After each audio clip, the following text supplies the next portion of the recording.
പ്രധാനമന്ത്രി നരേന്ദ്രമോദി നോട്ട് നിരോധനം വഴി എങ്ങനെ ഭാരതത്തിൽ നടനമാടിയിരുന്ന ഭീകരവാദത്തിന് തടയിട്ടു?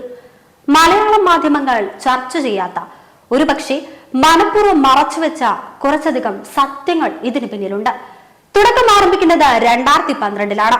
നേപ്പാൾ അതിർത്തിയിലെ 80ഓളം ബാങ്കുകളിലേക്ക് CBI റെയ്ഡ് നടത്തുന്നു. അവിശ്വസനീയമായ വിധം 1000 കോടിയുടെ കള്ളനോട്ടുകൾ ഇവിടെ നിന്നായി CBI സംഘം കണ്ടെത്തുകയും ചെയ്യുന്നു.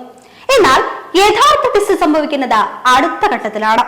റെയ്ഡ് ചെയ്ത് പിടിച്ചെത്ത നോട്ടുകളുടെ പരിശോധനാ ഫലം പുറത്തു വന്നപ്പോഴാണ് ഇന്ത്യ നോട്ട് പ്രിന്റ് ചെയ്യുന്ന അതേ പേപ്പറിൽ തന്നെയാണ് വ്യാജ നോട്ടുകളും പ്രിന്റ് ചെയ്തിരിക്കുന്നതെന്ന ഞെട്ടിപ്പിക്കുന്ന വിവരമാണ് അന്ന് പുറത്തു വന്നത്. ഇനി കഥ ചെന്നെത്തുന്നത് ഇന്ത്യയുടെ കറൻസി പ്രിന്റിംഗ് പേപ്പർ കരാറിലേക്കാണ്. UPA സർക്കാർ നോട്ട് പ്രിന്റ് ചെയ്യുന്ന പേപ്പറുകൾ കരാർ ബ്രിട്ടീഷ് കമ്പനിയായ ഡെലാറോവിന് മാനദണ്ഡങ്ങൾ മറികടന്ന് നൽകി. ഡെലാറോ പാകിസ്ഥാനുമായി അടുത്ത ബന്ധമുള്ള അവർക്കായി കറൻസി അസംസ്കൃത വസ്തുക്കൾ വിതരണം ചെയ്യുന്ന പരിധി കടന്ന് പാകിസ്ഥാന് പല സഹായങ്ങളും ചെയ്തു നൽകുന്ന ബ്രിട്ടീഷ് സ്ഥാപനം പലതരത്തിലുള്ള കൃത്രിമങ്ങൾ കാട്ടിയതിന് സർക്കാർ ബ്ലാക്ക് ലിസ്റ്റിൽപ്പെടുത്തിയ കമ്പനിയാണെന്ന വസ്തുത മറച്ചുവെച്ചുകൊണ്ടായിരുന്നു UPA സർക്കാരിന്റെ ഈ കരാർ നൽകൽ. അവർ ഇന്ത്യക്ക് നൽകിയിരുന്ന അതേ പേപ്പറുകൾ അനധികൃതമായി സർക്കാരിന്റെ പിന്തുണയോടുകൂടി, അതായത് പാക് സർക്കാരിന്റെ പിന്തുണയോടുകൂടി പാകിസ്ഥാനിൽ പ്രവർത്തിക്കുന്ന കള്ളപ്പണ മാഫിയയ്ക്കും നൽകി. അതെ, അതിർത്തിയിലെ ബാങ്കുകളിൽ നിന്ന് പിടികൂടിയ 1000 കോടി രൂപ എത്തിയത് ഈ മാർഗമായിരുന്നു.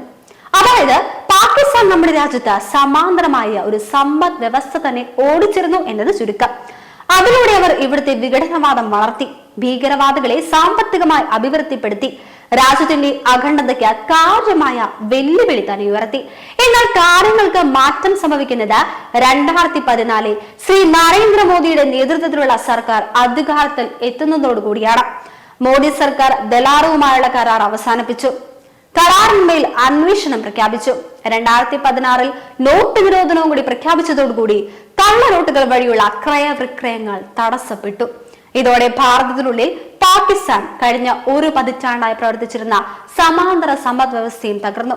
അതെ, നോട്ട് നിരോധനം കേവലം സാമ്പത്തിക അച്ചടക്കത്തിനും കള്ളപ്പണ ഒഴുക്കിനും തുറക്കമിട്ട നടപടി മാത്രമായിരുന്നില്ല, ശത്രു രാജ്യത്തിനും ഭീകരതയ്ക്കും മേലുള്ള ഭാരതത്തിന്റെ ആദ്യ സർജിക്കൽ സ്ട്രൈക്ക് കൂടെയായിരുന്നു.